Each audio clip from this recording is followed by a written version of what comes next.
You know that moment on a discovery call where they love everything you're offering. They're really excited. You're excited.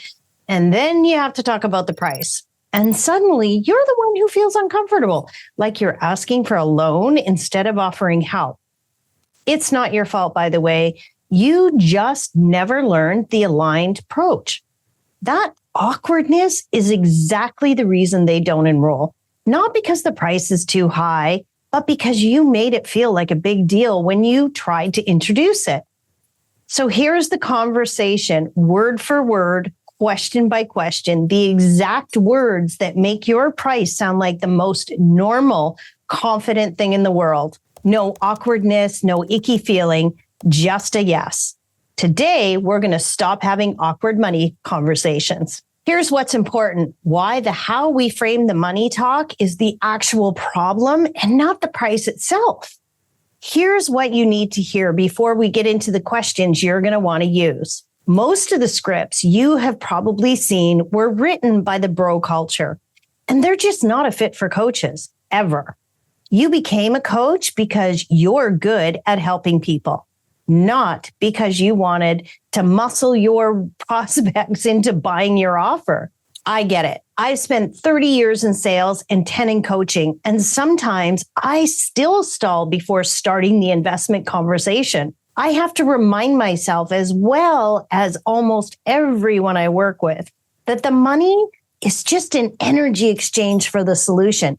That's it. It's not you asking for a handout. It's a fair exchange for the transformation they need. The problem is most of us have been treating the money conversation like a secret we have to confess at the end of the call.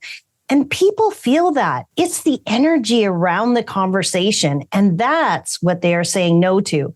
Not your price, not you, and not your offer. So here's the mindset shift. The money conversation isn't something to brace for. It's part of the call, where you finally get to be honest and proud of the transformation you're offering. When you own it, everyone relaxes. When you flinch, you lose the client. So what do we ask before any price talk? Here's the piece that surprises most coaches. The money conversation doesn't start with the price. It starts way earlier in the conversation when you are investigating what this problem has already cost them. You don't have to convince anyone your program is worth it.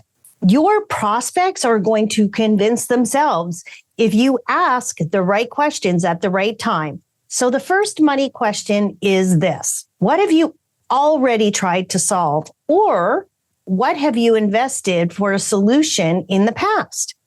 Let them answer.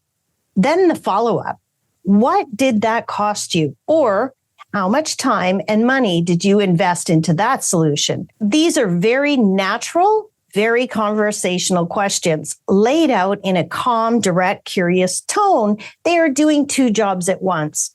They inform you of the budget history they've had, what they're likely willing to spend. This is also reminding them they have already invested in this problem and they're still struggling.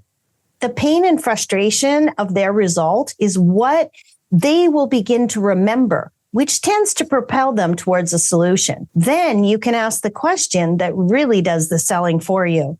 And what do you think was missing for you in that? Why didn't it solve your problem? Now they're going to tell you exactly what they need. They are also connecting the dots for themselves. They have already spent this money and gotten no further ahead. This is not you convincing them. That's you supporting them to uncover this reality on their own. Always wait for the answers. Don't rush. The silence is doing the work for you.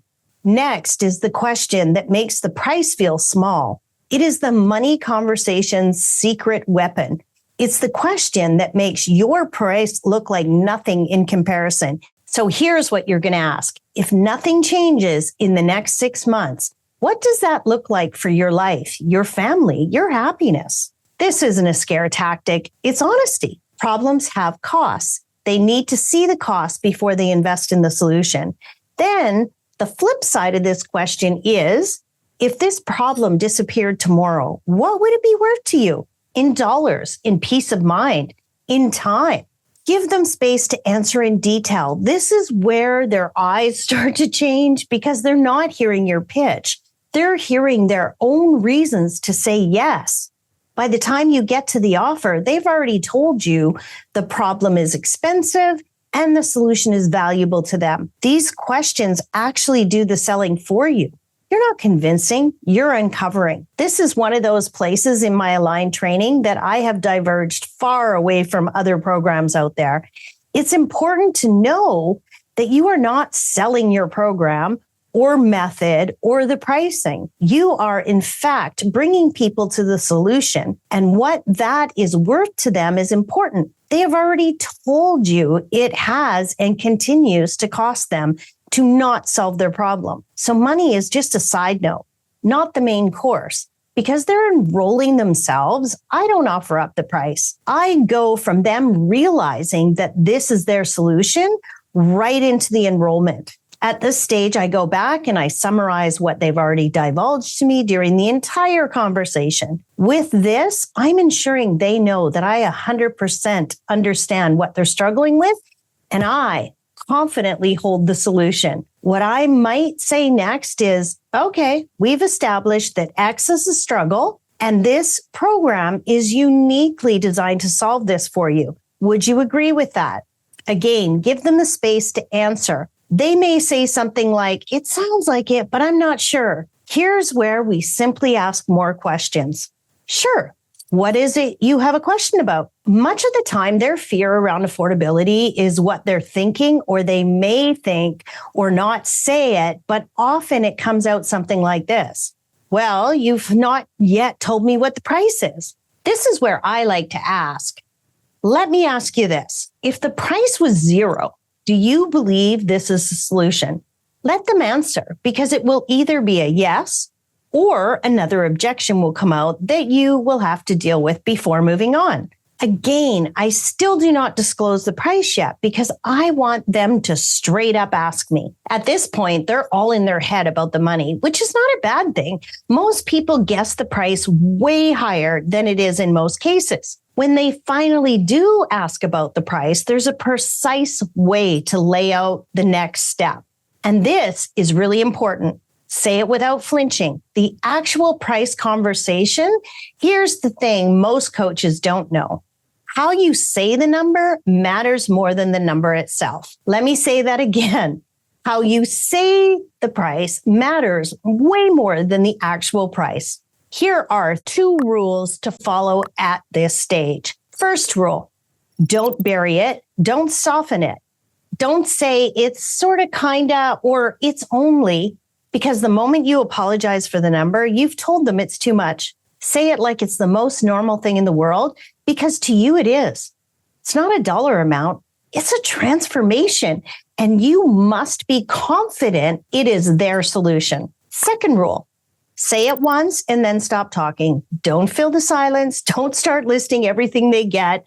The pause after the price is their space for processing. Let them have the space. This is just a slice of the money conversation. And honestly, I could do an entire video on just handling, let me think about it. After you've said the price, let me know if this is something that you would want, and I'll break it down step by step. Let me know in the comments. What we just did was ask for the opportunity to work with them. Clean, clear, respectful, no pressure, no manipulation, just a direct question that gives them the chance to say yes. And then, again, stop talking. The silence is doing the work. Don't fill it. And here's the part that takes the pressure off you. If they say no, or let me think about it, that's not a rejection of you. It's usually one of 3 things.